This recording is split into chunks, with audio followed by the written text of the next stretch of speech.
കഴിഞ്ഞ ആഴ്ച Indian market ഏറെക്കുറെ റേഞ്ച് ബൗണ്ട് മൂവ്മെൻറ്റ് കാഴ്ചവെക്കുകയും പോസിറ്റീവ് ബയാസോടുകൂടിയുള്ള ക്ലോസിംഗ് നൽകുകയും ചെയ്തു.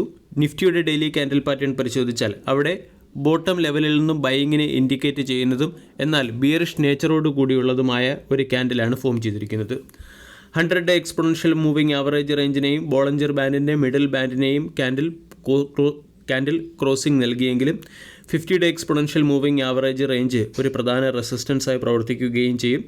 വരും സമയങ്ങളിലും 24,400-നും 24,900-നും ഇടയിലുള്ള റേഞ്ച് ബൗണ്ട് മൂവ്മെൻറ്റ് വേണം നമ്മൾ പ്രതീക്ഷിക്കാൻ. ഇതിൽ 24,900 എന്ന ലെവൽ ഡിസിസീവായി ബ്രേക്ക് ചെയ്താൽ അപ്പർ ബ്രേക്കൗട്ട് പ്രതീക്ഷിക്കാവുന്നതാണ്. മാർക്കറ്റ് 25,000, 25,250 തുടങ്ങിയ ലെവലുകളിലേക്ക് ഉയർന്നേക്കും. 24,400 ബോട്ടം ലെവലിലെ സപ്പോർട്ട്. 24,400 എന്ന സപ്പോർട്ട് ഏതെങ്കിലും കാരണവശാൽ നഷ്ടപ്പെടുകയാണെങ്കിൽ മാർക്കറ്റിൽ ഒരു ബ്രേക്ക് ഡൗൺ പ്രതീക്ഷിക്കാം. ഇനി ഇന്നത്തെ ട്രേഡിംഗ് സെഷനിൽ സ്റ്റോക്ക് സ്പെസിഫിക് ആക്ഷൻ വരാൻ സാധ്യതയുള്ള ചില പ്രധാനപ്പെട്ട സ്റ്റോക്കുകളിലേക്ക് കടക്കാം. ഒന്നാമത്തേത് SIS എന്ന കമ്പനി AP സെക്യൂരിറ്റാസിൻ്റെ 51% സ്റ്റേക്കുകൾ 73 കോടി രൂപയ്ക്ക് അക്വയർ ചെയ്തതിൻ്റെ പശ്ചാത്തലത്തിൽ SIS എന്ന സ്റ്റോക്കിനെ ഫോക്കസ് ചെയ്യാവുന്നതാണ്.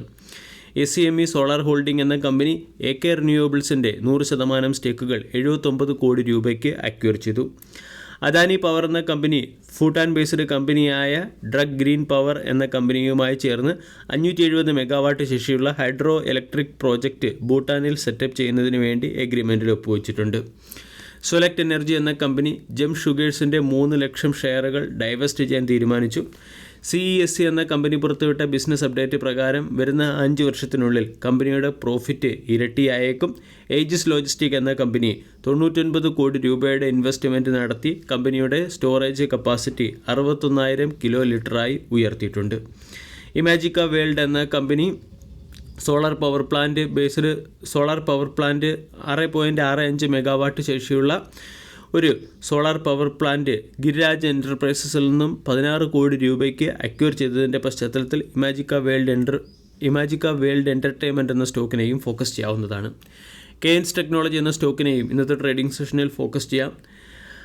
AR/AI വിയറബിൾ മാർക്കറ്റിലേക്ക് കമ്പനി ലീഡർഷിപ്പ് പൊസിഷൻ അച്ചീവ് ചെയ്യുന്നതിന് വേണ്ടി സ്മാർട്ട് ഗ്ലാസ് ഇൻ്റഗ്രേറ്റഡ് പ്രൊഡക്റ്റുകൾ ലോഞ്ച് ചെയ്യും എന്ന രീതിയിലുള്ള ഒരു അപ്ഡേറ്റ് ലഭ്യമാണ്.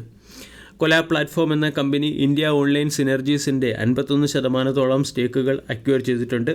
ടൈം ടെക്നോപ്ലാസ്റ്റ് എന്ന കമ്പനി ബുലൻഡ് പാക്കിംഗ് എന്ന കമ്പനിയുടെ 74% സ്റ്റേക്കുകൾ 200 കോടി രൂപയ്ക്ക് അക്വയർ ചെയ്യാൻ തീരുമാനിച്ചു. ശ്യാം മെറ്റാലിക്സ് എന്ന കമ്പനിയുടെ ബിസിനസ് അപ്ഡേറ്റ് പുറത്തു വന്നിട്ടുണ്ട്. ആഗസ്റ്റ് മാസത്തെ ബിസിനസ് അപ്ഡേറ്റിൽ സ്റ്റെയിൻലെസ് സ്റ്റീൽ പ്രൊഡക്ഷൻ 32.8% വർദ്ധിച്ചെങ്കിലും അലൂമിനിയം ഫോയിൽ സെയിൽസ് 3.7% ഇടിയുകയും carbon steel sales 2.1% year on ഇയറിൽ ഇടിയുകയും ചെയ്തു. ഹൊറൈസൺ ഫ്യൂവൽ സെൽ ടെക്നോളജി എന്ന കമ്പനിയുമായി ഭാരത് ഹെവി ഇലക്ട്രിക്കൽസ് എന്ന കമ്പനി ഒരു മെമ്മറാൻഡം ഓഫ് അണ്ടർസ്റ്റാൻഡിങ്ങിൽ ഒപ്പുവെച്ചിട്ടുണ്ട്. Hydrogen fuel cell based rolling stock develop ചെയ്യുന്നതിന് വേണ്ടിയാണ് ഈ 2 കമ്പനികളും മെമ്മറാൻഡം ഓഫ് അണ്ടർസ്റ്റാൻഡിങ്ങിൽ ഒപ്പുവെച്ചിരിക്കുന്നത്. കൂടാതെ എൽപ്രോ ഇൻ്റർനാഷണൽ എന്ന കമ്പനി RBL ബാങ്കിൻ്റെ 2.5 ലക്ഷം ഷെയറുകൾ അക്വയർ ചെയ്തു. ഓറൻറ്റ് പ്രോ സൊല്യൂഷൻ എന്ന കമ്പനി സിംഗപ്പൂർ ബേസ്ഡ് ഫിൻടെക് കമ്പനിയായ ഇൻഫ്രാറിസ്ക് SG പ്രൈവറ്റ് ലിമിറ്റഡിൻ്റെ 48,000 ഷെയറുകൾ 7 കോടി രൂപയ്ക്ക് അക്വയർ ചെയ്തതിൻ്റെ പശ്ചാത്തലത്തിൽ സ്റ്റോക്കിനെ ഫോക്കസ് ചെയ്യാവുന്നതാണ്.